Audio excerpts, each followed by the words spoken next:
제목 남편이 죽은 뒤 시어머니가 내 집으로 들어왔다. 캐리어 짐가방을 들고. 그리고 2주 뒤 2023년 8월 15일 광복절. 아이러니하게도 남편의 49제가 끝난 날이 광복절이었다. 새벽 4시부터 일어나 제사상을 준비했다. 북어포를 굽고 나무를 묻히고 전을 부치고 30년간 해온 일이지만 오늘따라 유독 힘에 부쳤다.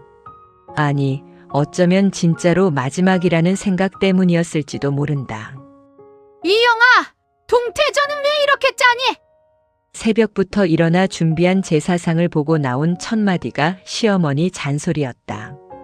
죄송해요, 어머니. 다시 부칠까요? 아이고, 됐어.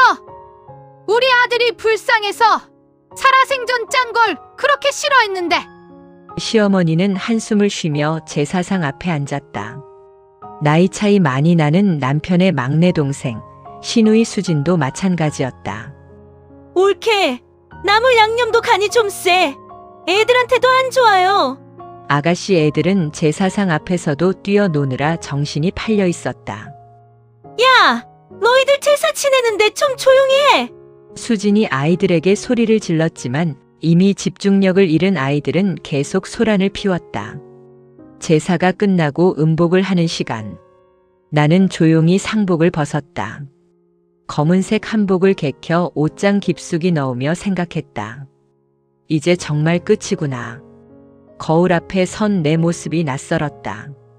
58세 주름진 얼굴, 희끗희끗한 머리카락. 하지만 눈빛만은 살아있었다. 아직 늦지 않았다는 작은 희망의 불씨가 남아있었다. 새벽 5시 47분. 눈이 저절로 떠졌다. 습관적으로 옆을 돌아봤다. 텅 빈 침대의 반쪽. 더 이상 거기엔 아무도 없었다. 물.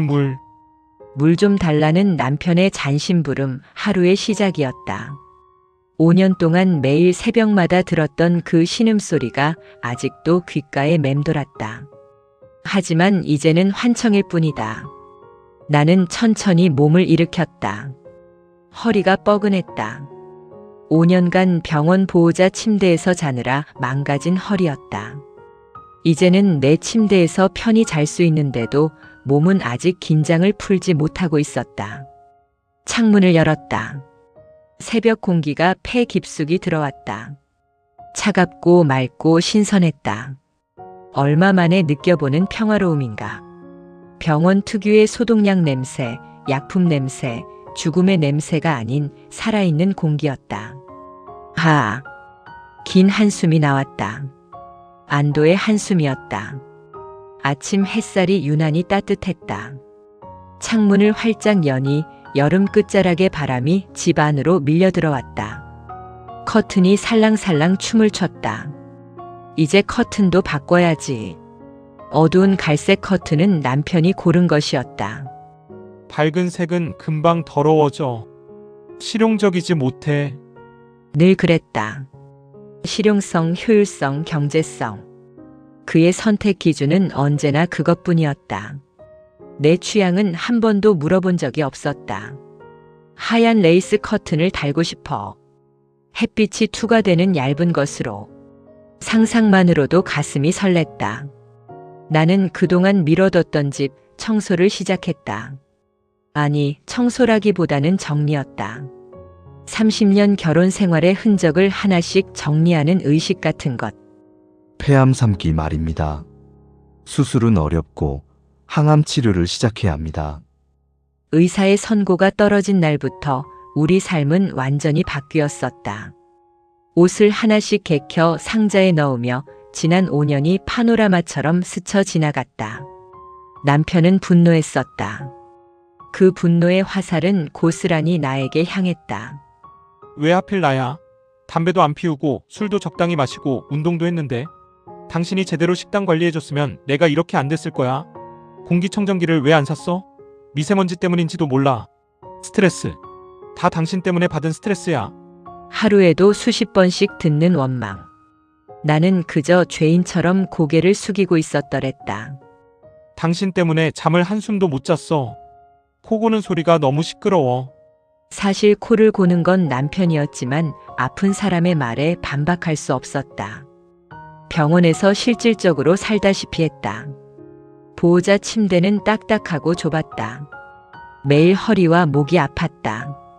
하지만 남편은 내 고통에는 관심이 없었다. 병원 밥이 왜 이렇게 맛없어? 집에서 죽이라도 끓여와. 그러면 시간에 상관없이 죽을 끓이고 반찬을 만들어 병원으로 달려갔다. 이것도 죽이야? 맹물 같잖아. 제대로 좀 해와. 제발. 한 숟가락 뜨고는 던져버렸다. 나는 다시 집으로 돌아와 새로 끓였다. 하루에 서너 번씩 병원과 집을 오갔다. 체중이 10kg나 빠졌다. 거울을 볼 때마다 늙어가는 내 얼굴이 낯설었다. 55세였던 내가 60대 노인처럼 보였다. 머리는 반쯤 하얗게 샜다. 주름은 깊어졌고 눈밑은 까맣게 그늘이 졌다. 친구들이 가끔 문자를 보냈다. 미영아, 괜찮아? 너무 무리하지 마. 답장할 힘도 없었다. 아니, 답장하면 눈물이 날 것 같아서 못했다. 당신이 나를 더 일찍 병원에 데려갔으면 이렇게 안 됐을 텐데. 숨을 헐떡이며 남편이 말했다. 산소 마스크 너머로 들리는 목소리는 작았지만 원망은 여전히 선명했다. 간병인 쓸 돈도 없고 당신이라도 제대로 해야지. 그게 남편이 나에게 한 마지막 잔소리였다. 라벤더 향이 나는 연보라색 시트. 침대에 펼치자 방 안 가득 은은한 라벤더 향이 퍼졌다. 온라인 쇼핑몰을 뒤지며 고른 것들이었다. 목이 편한 메모리폼 베개. 5년간 의자에서 보호자 침대에서 자느라 망가진 목을 위한 선물. 화이트 원목 협탁. 남편이 쓰던 육중한 검은색 협탁 대신 가볍고 밝은 느낌의 협탁. 그리고 내가 늘 갖고 싶었던 스탠드 조명. 따뜻한 노란빛이 나는 독서 등으로 쓸 수 있는 예쁜 조명. 쓸데없는데 돈 쓰지 마. 형광등 있는데 뭐하러 스탠드를 사. 남편은 늘 그랬다. 실용적이지 않은 것, 꼭 필요하지 않은 것은 모두 사치였다. 하지만 이제는 내 맘대로 할 수 있다. 이제 내 방이야. 미영아, 넌 이제 좀 쉬어. 거울 속 나에게 말했다. 피곤해 보이는 얼굴이지만 눈빛은 살아있었다. 아직 늦지 않았다. 아직 할 수 있는 일이 많다. 서랍을 열었다. 먼지가 쌓인 화장품들이 보였다. 3년 전 생일 선물로 친구가 준 립스틱. 한 번도 바르지 못했다. 립스틱을 집어들고 입술에 발랐다. 그날 오후 거실로 들어와 소파에 앉았다. 아직도 심장이 두근거렸다. 설렘과 기대로 가득 찬 두근거림. 내일은 동네 문화센터에 가봐야지. 모레는 미용실에 가서 파마도 하고. 주말엔 오랜만에 친구들 만나서 브런치도 먹고. 계획을 세우는 것만으로도 행복했다. 그런데 그때 초인종이 울렸다.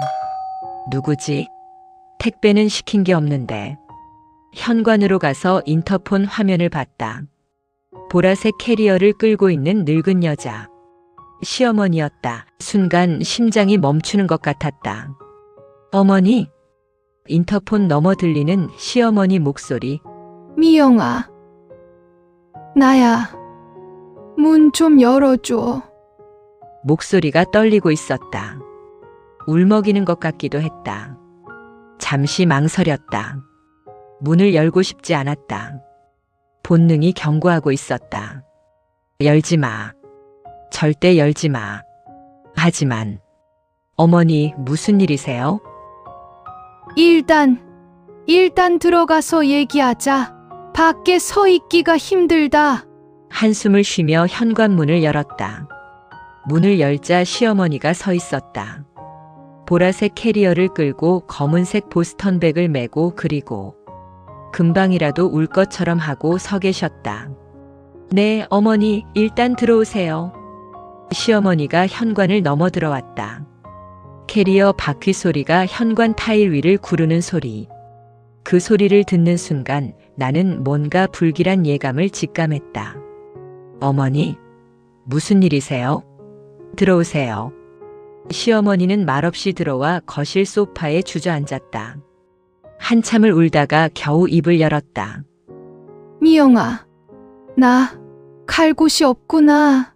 네, 무슨 말씀이세요? 큰아들 며느리가 나를 내쫓았어. 충격적인 말이었다. 시어머니는 원래 큰아들 내외와 함께 살고 있었다.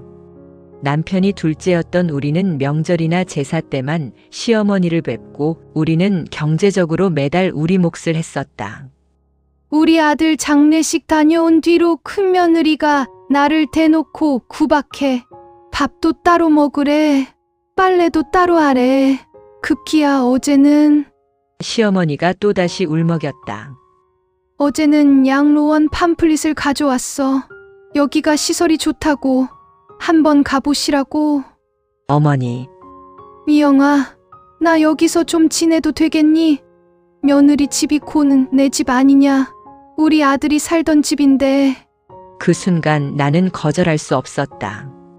아들을 잃은 어머니의 슬픔, 큰며느리에게 구박받는 서러움.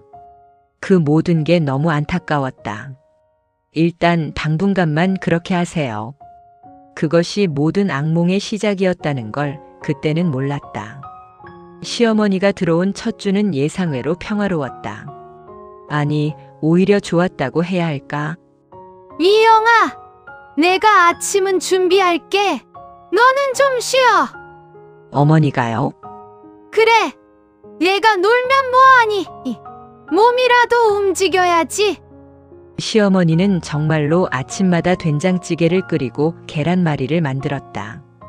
심지어 내가 좋아하는 김치볶음밥도 만들어줬다. 어머니, 김치볶음밥 정말 맛있어요. 아이고, 우리 미영이가 좋아하는구나. 자주 해줄게. 처음으로 시어머니가 다정하게 느껴졌다. 30년간 시집살이를 하면서 한 번도 받아보지 못한 따뜻함이었다. 점심때는 함께 드라마를 보며 수다를 떨었다. 저 며느리는 왜 저렇게 시어머니한테 대드니? 버릇없어. 그러게요, 어머니. 우리 미영이는 안 그랬지. 항상 참고 순종적이고 내가 그동안 너한테 잘 못해줬구나. 시어머니의 눈에 눈물이 고였다. 나는 당황해서 손수건을 건넸다. 어머니, 왜 그러세요? 다 지난 일인데. 우리 아들이 너한테 잘했니? 갑작스러운 질문에 말문이 막혔다. 그냥 평범했어요. 평범. 그래, 평범. 나도 알아. 우리 아들이 다정한 성격은 아니었지. 시어머니가 내 손을 잡았다. 주름진 손이 따뜻했다. 이제부터라도 내가 잘할게. 우리 둘이 의지하며 살자. 그 말이 진심처럼 들렸다. 아니, 그때는 진심이라고 믿고 싶었다. 그 달콤한 시간의 2주가 끝나고 3주째가 되자 조금씩 균열이 생기기 시작했다. 미영아, 된장찌개가 왜 이렇게 싱겁니? 어머니가 짜면 안 좋다고 하셔서. 그래도 이건 너무 싱겁잖아. 맹물 같아. 미영아, 빨래를 왜 이렇게 해놨니? 구김이 다 갔네. 제가 다시 다릴까요? 됐어, 내가 할게. 30년을 살림했는데 이것도 제대로 못하니? 작은 지적들이 하나둘 늘어갔다. 하지만 나는 참았다. 늘 그래왔듯이. 그러던 어느 날 시어머니가 심각한 표정으로 나를 불렀다. 미영아, 우리 좀 앉아서 얘기하자. 네, 어머니. 무슨 일이세요? 수진이 말인데. 순간 심장이 쿵 내려앉았다. 수진 신우이. 그 이름만 들어도 스트레스가 몰려왔다. 걔가 이사를 가야 하는데 새 아파트 입주가 11월 말이래. 네. 지금 사는 빌라는 이번 달까지 빼야 한대. 보증금도 빼서 새 아파트 잔금 치러야 하고. 불안한 예감이 온몸을 감쌌다. 그래서 말인데 한 달만, 정말 딱 한 달만 여기서 지내게 해줄 수 있겠니? 어머니, 한 달이라고요? 그래, 11월 28일 입주야. 날짜가 확실해. 계약서도 여기 다 있어. 시어머니가 핸드폰을 꺼내 사진을 보여줬다. 정말로 아파트 분양 계약서였다. 이혼하고 혼자 애 둘 키우는 게 얼마나 힘든지 엄마가 도와주지 않으면 누가 도와주겠니? 시어머니의 눈에 또 눈물이 고였다. 그 눈물이 이제는 계산된 것처럼 느껴졌지만 차마 거절할 수 없었다. 정말 한 달 만이죠? 당연하지. 내가 너한테 거짓말하겠니? 이 계약서 봐. 11월 28일 입주라고 써 있잖아. 그 어머니의 부탁 아닌 부탁이 있은 이틀 후 현관문이 요란하게 열렸다. 언니, 나왔어. 수진의 목소리가 집안을 울렸다. 뒤따라 들어온 건 10살 준혁이와 8살 민재였다. 우와, 여기 우리 집이야? 엄마 방 3개나 있어. 아이들이 신발도 제대로 벗지 않고 집안을 뛰어다니기 시작했다. 아가씨, 애들 좀. 아이고, 애들이 좋아하네. 언니, 정말 고마워. 딱 한 달만 신세 질게. 수지는 능청스럽게 웃으며 짐을 들이기 시작했다. 캐리어 3개, 박스 5개, 그리고 아이들 장난감이 든 큰 가방 2개.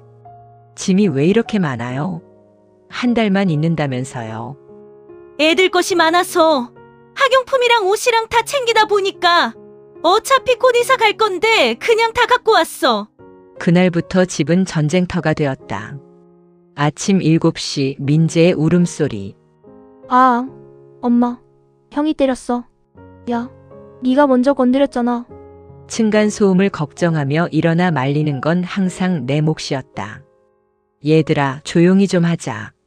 아랫집에서 올라와. 숙모 배고파요. 그래, 숙모가 밥 해줄게. 부엌에 가면 어제 저녁의 흔적들이 그대로 남아 있었다. 수진이 끓인 라면 냄비, 아이들이 먹다 남긴 과자, 우유팩. 아가씨, 설거지 좀. 나 애들 학원 데려다 줘야 해. 나중에 할게. 나중은 없었다. 늘 내가 치웠다. 점차 시어머니와 수진의 동맹이 눈에 보이기 시작했다. 엄마, 올케가 김치를 너무 맵게 담갔어요. 그러게. 애들 먹을 걸 생각 안 하니? 미영아, 다음엔 좀 덜 맵게 해. 저녁 식사 시간은 특히 지옥이었다. 숙모 이거 싫어. 그럼 뭐 먹고 싶니? 피자, 치킨. 매일 아이들 입맛에 맞춰 다른 메뉴를 해야 했다. 그런데 정작 수지는 소파에 누워 TV를 보고 있었다. 아가씨, 애들 밥 좀 먹여줘. 언니가 하는 김에 해주면 안 돼? 나 지금 드라마 보는 중이야. 어휴, 센스 없어. 시어머니도 거들었다. 그래, 미영아. 내가 하는 김에 해. 수진이 혼자 애 둘 키우느라 얼마나 힘드니? 혼자 키운다고? 여기서 내가 다 키우고 있는데? 속으로 부글부글 끓었지만 겉으로는 웃었다. 네, 알겠어요. 밤 11시 겨우 아이들을 재우고 설거지를 끝내면 온몸이 파김치가 되었다. 내 방으로 들어가려는데 수진이 들어와 있었다. 언니, 화장품 좀 써도 되지? 와, 이거 비싼 거네.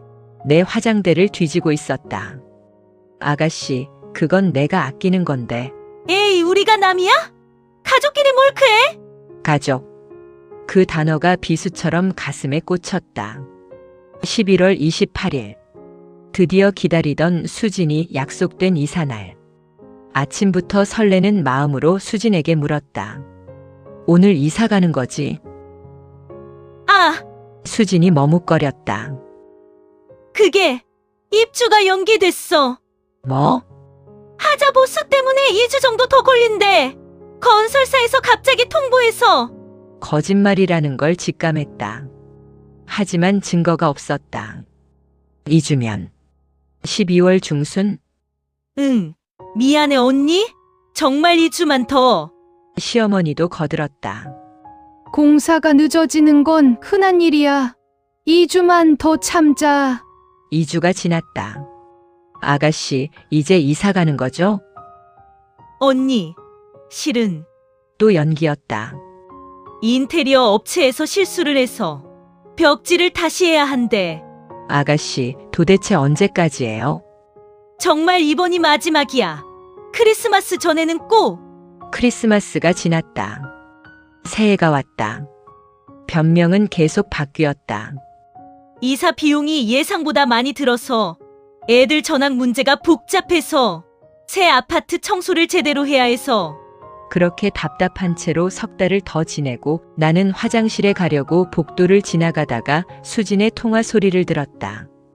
아니, 그 집은 너무 좁아서 안 돼. 최소한 30평은 되어야지. 그지? 새 아파트 얘기인가? 응, 여기가 훨씬 좋아. 33평의 방도 3개고. 여기? 우리 집? 옳게. 아, 걔는 바보야. 착하다니까. 계속 있어도 뭐라 안 해. 심장이 멈추는 것 같았다. 엄마도 여기가 좋대. 큰 며느리네는 구박하는데 여긴 편하다고. 큰 며느리네 구박. 그것도 거짓말이었구나. 새 아파트 계약? 아, 그거 취소했어. 계약금만 날렸지. 여기 계속 있으면 되는데 뭐하러. 다리가 풀려 그 자리에 주저앉을 뻔했다. 모든 게 거짓말이었다. 처음부터 계획된 사기였다. 그날 밤 나는 한숨도 자지 못했다. 새벽 3시 부엌에서 물을 마시며 창밖을 바라봤다. 겨울 달이 차갑게 빛나고 있었다. 이제 어떻게 해야 하나. 58세. 이대로 10년, 20년을 더 살 수 있을까? 아니, 단 하루라도 더 버틸 수 있을까? 그때 문득 떠오른 사람이 있었다. 6개월 전 남편 장례식장에서 만난 정숙 언니. 미영아, 내가 55살에 이혼했어. 시댁 식구들이랑 완전히 연 끊고. 그게 내 인생 최고의 결정이었어. 그때는 너무 극단적이라고 생각했는데 남편 먼저 보낸 게 불행이 아니야. 기회야. 내 인생을 찾을 수 있는 마지막 기회. 언니의 말이 계속 머릿속을 맴돌았다. 어머니, 오늘 병원에 정기 검진 받으러 가요. 그래, 건강이 중요하지. 거짓말이었다. 나는 강남역 근처 법무법인으로 향했다. 한미영 고객님 들어오세요. 젊은 여성이 날 친절하게 변호사로 안내해 주었다. 명함에는 정지원 변호사라고 적혀 있었다. 저 남편과 사별했는데요. 집이 제 명의인지 확인하고 싶어서. 아, 재산 관계 정리하시려고요. 등기부등본 가져오셨어요? 아니요. 어떻게 떼는지 몰라서. 변호사가 따뜻하게 웃었다. 걱정 마세요. 제가 바로 확인해 드릴게요. 주민등록번호랑 주소만 알려주시면 돼요. 잠시 후 프린터에서 서류가 나왔다. 한미영님 축하드려요. 이 집은 100% 부인 단독 소유예요. 정말요? 가슴이 벅차올랐다. 그동안 막연히 불안했던 것이 한순간에 해결됐다. 2020년 3월 15일자로 남편분이 증여하셨네요. 증여세도 완납됐고요. 네. 그런데 혹시 다른 가족분들이 함께 거주 중이신가요? 시어머니와 시누이 가족이. 정 변호사의 표정이 진지해졌다. 그분들께 나가달라고 하실 생각이신가요? 아니요, 제가 나가려고요. 아, 그러시구나. 그럼 더 간단해요. 집을 전세로 놓고 그 보증금으로 새 집을 구하시면 됩니다. 그게 가능한가요? 당연하죠. 많은 분들이 그렇게 하세요. 특히 황혼 이혼이나 사별 후 독립하실 때요. 정 변호사가 자세한 계획을 설명해줬다. 먼저 본인이 이사를 가세요. 그리고 부동산의 전세 관리를 맡기는 겁니다. 새 세입자가 들어오면 기존 거주자들은 나가야 하거든요. 아, 그럼 저만 나가면. 네, 합법적이고 깨끗해요. 가족 간 감정 싸움도 없고요. 은행 업무를 보러 나갔다. 통장 정리하러 왔습니다. 하나씩 돌며 4명의로 새 계좌를 만들었다. 총 잔액 8,750만 원. 남편 사망보험금 5천만 원과 내가 30년간 조금씩 모은 비상금이었다. 이 정도면 새 출발하기에 충분해. 1월 22일부터 본격적인 집 구하기가 시작됐다. 혼자 사실 집을 찾으신다고요? 네, 전세로요. 은평구 쪽은 어떠세요? 조용하고 공원도 가깝고. 매주 2번씩 병원 간다며 집을 나섰다. 20군데 넘게 돌아봤다. 그리고 2월 5일 드디어 마음에 드는 집을 찾았다. 여기요. 북한산이 보이는 23평 아파트. 거실이 넓고 햇빛이 잘 들었다. 계약하겠습니다. 떨리는 손으로 계약서에 도장을 찍었다. 58년 인생에서 내 이름으로 하는 첫 계약이었다. 그리고 다시 그 변호사를 찾았다. 계획을 구체화해야 할 것 같아서요. 잘 생각하셨어요. 이삿날은 정하셨어요? 4월 15일이요. 좋아요. 그럼 현재 집은 어떻게 하실 건가요? 일단 6개월치 관리비를 내놓고 갈 생각이에요. 그 안에 정리하시라고. 현명하시네요. 그럼 6개월 후 전세 내놓으시면 되겠어요. 본격적인 짐 정리가 시작됐다. 매일 조금씩 눈치채지 못하게 물건을 정리했다. 언니, 왜 이렇게 정리를 해? 봄맞이 대청소야. 으구, 무슨 유나는. 수지는 비웃듯 말하고 지나갔다. 중요한 서류들은 은행 대여금고에 넣었다. 통장, 도장, 인감증명서, 보험 서류. 드디어 이삿짐 센터를 예약했다. 4월 15일 오전 9시요. 조용히 해주세요. 네, 1톤 트럭으로 조용히 진행하겠습니다. 이제 2주 남았다. 매일 밤 시뮬레이션을 했다. 무엇을 가져가고 무엇을 놔둘지, 편지는 어떻게 쓸지. 새벽 5시에 일어났다. 마지막으로 이 집을 둘러봤다. 30년간 살았던 공간. 수많은 기억이 담긴 곳이지만 이제는 감옥 같은 곳. 드디어 이사 당일 오전. 어머니와 아가씨한테는 집에 배관 공사가 예약되어 있다고 했다. 어머니, 아가씨, 전에 말한 대로 오늘 공사가 있으니 근처 호텔에 예약해뒀으니 하루 재밌게 보내시고 내일 오세요. 배관 공사 9시에 시작한대요. 아유, 귀찮게 왜 공사를 해? 오래된 아파트라 어쩔 수 없대요. 하루면 끝날 거예요. 시어머니와 수진 가족이 나갔다. 현관문이 닫히는 소리를 듣고 나서야 숨을 크게 내쉬었다. 9시 정각 이삿짐 직원들이 도착했다. 조용히 부탁드려요. 네, 걱정 마세요. 미리 정리해둔 박스들이 하나둘 옮겨졌다. 30년의 삶이 담긴 짐이지만 생각보다 많지 않았다. 정말 내 것이라고 할 수 있는 게 얼마나 되었을까. 정오가 다 되어서 마지막 짐이 나갔다. 빈집을 둘러봤다. 시어머니와 수진의 물건들만 남은 집. 이제 정말 내 흔적은 없었다. 식탁 위에 편지를 놓았다. 어머니, 수진 아가씨. 저 이제 떠납니다. 어머니, 처음엔 정말 같이 잘 지내고 싶었습니다. 아들을 잃은 어머니의 슬픔을 함께 나누고 싶었습니다. 하지만 어머니에게 나는 끝까지 며느리일 뿐이었습니다. 아가씨, 처음에 한 달만 있겠다던 그 거짓말을 믿고 싶었었어요. 하지만 올케는 바보라던 아가씨 통화를 우연히 들었을 때 내가 얼마나 멍청했는지 깨달았어요. 30년간 나는 이 집의 며느리, 아내, 올케로 살았습니다. 하지만 단 한 번도 한미영으로 살지 못했습니다. 이제 내 이름을 되찾으려 합니다. 58년 만에 처음으로. 집세는 6개월치 내놨습니다. 그 안에 다른 곳을 알아보세요. 6개월 후엔 이 집에 새 주인이 들어올 겁니다. 부디 행복하세요. 나도 이제 행복해질 겁니다. 며느리가 아닌 한미영 올림. 편지를 놓고 돌아서는데 눈물이 났다. 슬픔의 눈물이 아니라 해방의 눈물이었다. 새 아파트에 도착한 것은 오후 2시였다. 그리고 다음날 오후. 이삿짐 박스를 풀기도 전에 핸드폰이 미친 듯이 울리기 시작했다. 시어머니 부재중 15통. 수진 부재중 23통. 문자 메시지가 쏟아졌다. 미영아! 이게 무슨 짓이니?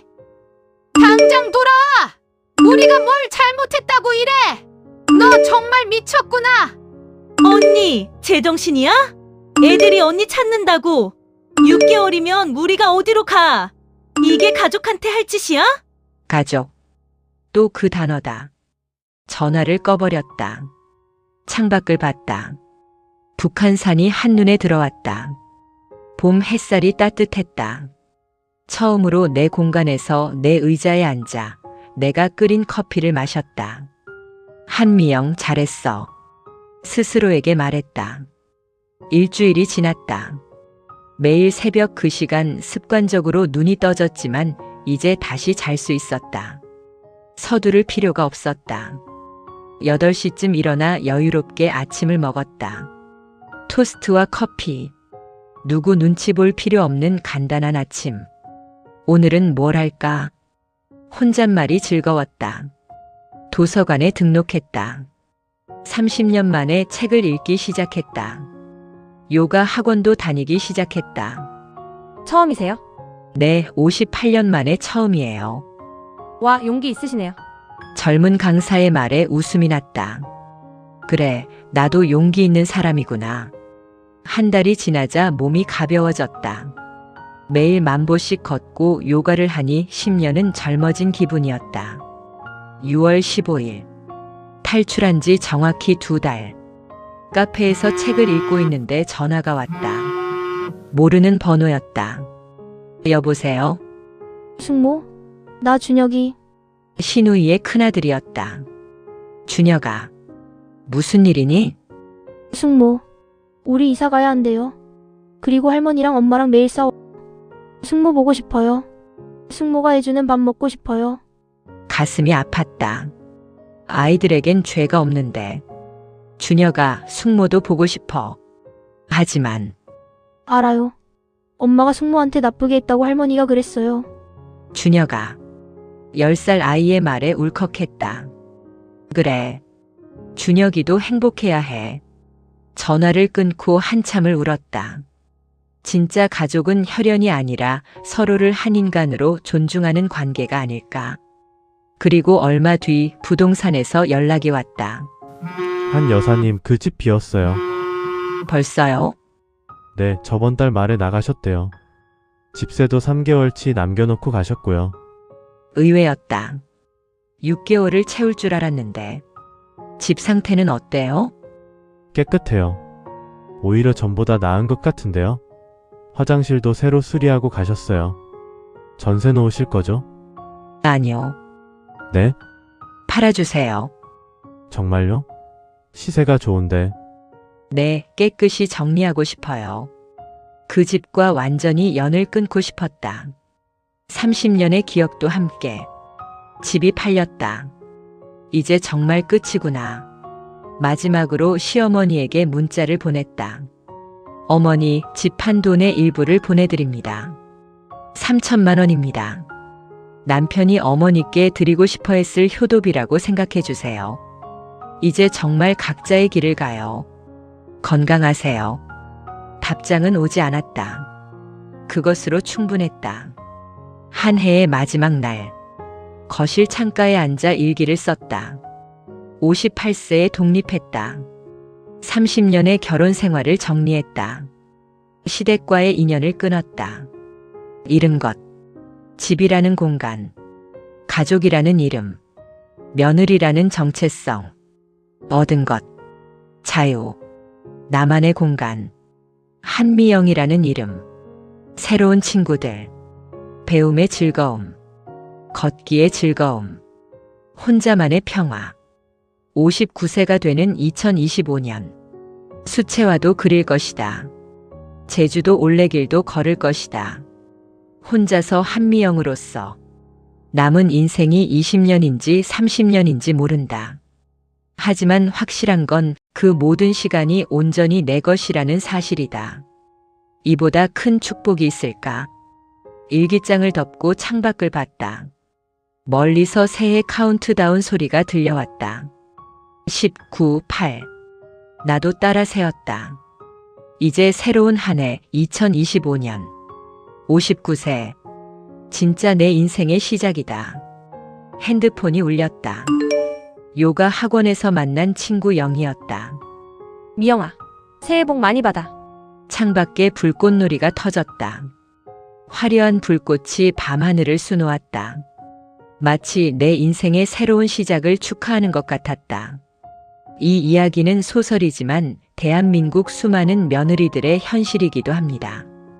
30년, 40년을 며느리로만 살다가 자기 이름을 잃어버린 여성들, 가족이라는 이름으로 희생을 강요받은 여성들, 참는 것이 미덕이라고 세뇌당한 여성들, 이제라도 늦지 않았습니다. 50대든 60대든 70대든 자기 이름을 되찾을 수 있습니다.